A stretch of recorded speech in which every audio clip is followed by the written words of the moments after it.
Let's mic news at 7। प्रधानमंत्री नरेंद्र मोदी ने कहा है कि 21वीं सदी का एक चौथाई हिस्सा बीत चुका है और इस दौरान भारत ने अपूर्व प्रगति की है। इसमें गुजरात की भूमिका बेहद अहम रही है।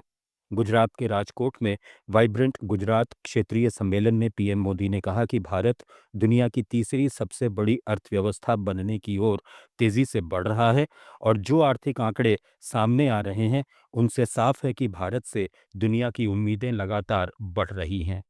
भारत दुनिया की तीसरी बड़ी इकोनॉमी बनने की तरफ तेज गति से आगे बढ़ रहा है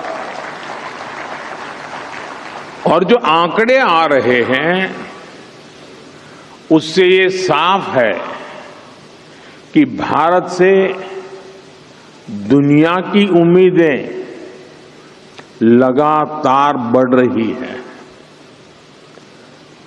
भारत दुनिया की फास्टेस्ट ग्रोइंग लार्ज इकोनॉमी है। इन्फ्लेशन काबू में है। एग्रीकल्चर प्रोडक्शन में भारत नए रिकॉर्ड बना रहा है। भारत मिल्क प्रोडक्शन में नंबर 1 है। जेनेरिक मेडिसिन प्रोडक्शन में मामले में भारत नंबर 1 है। दुनिया में जो देश सबसे ज्यादा वैक्सीन बनाता है वो देश का नाम भारत है। झारखंड सरकार की आत्मसमर्पण और पुनर्वास नीति का असर अब जमीन पर साफ नजर आने लगा है। लातेहार जिले में पुलिस के बढ़ते दबाव के बीच 11 नक्सलियों ने समर्पण किया है।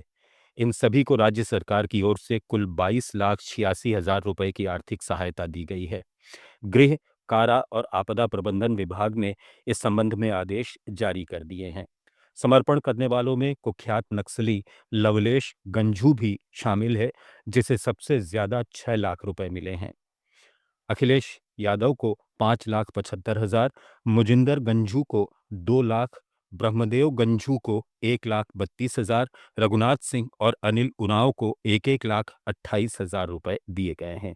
संजय प्रजापति को 1,21,000 जबकि 4 अन्य नक्सलियों को 1-1 लाख रुपए की सहायता मिली है। ये सहायता राशि पुनर्वास, घोषित इनाम, हथियार सरेंडर, मकान किराया और शिक्षा जैसे मदों के लिए दी गई है।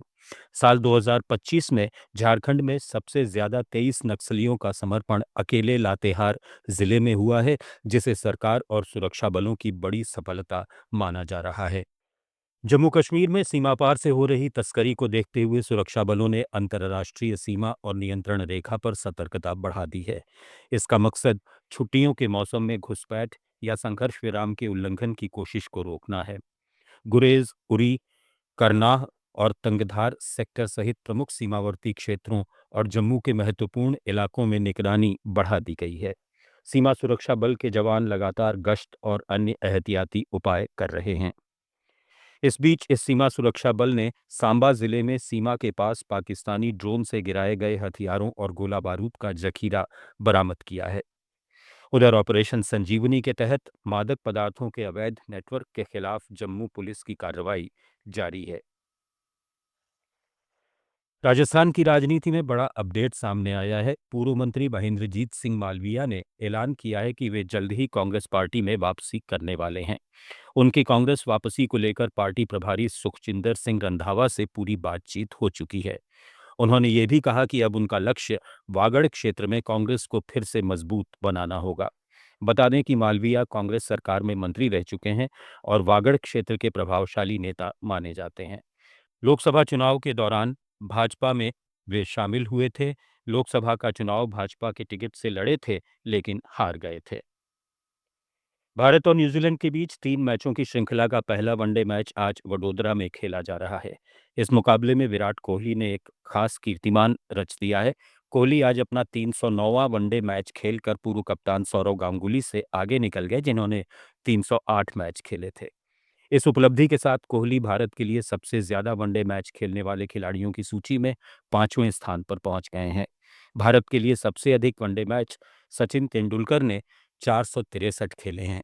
न्यूज एट 7 में फिलहाल इतना ही। जुड़े रहिए लेट्स माइक के साथ।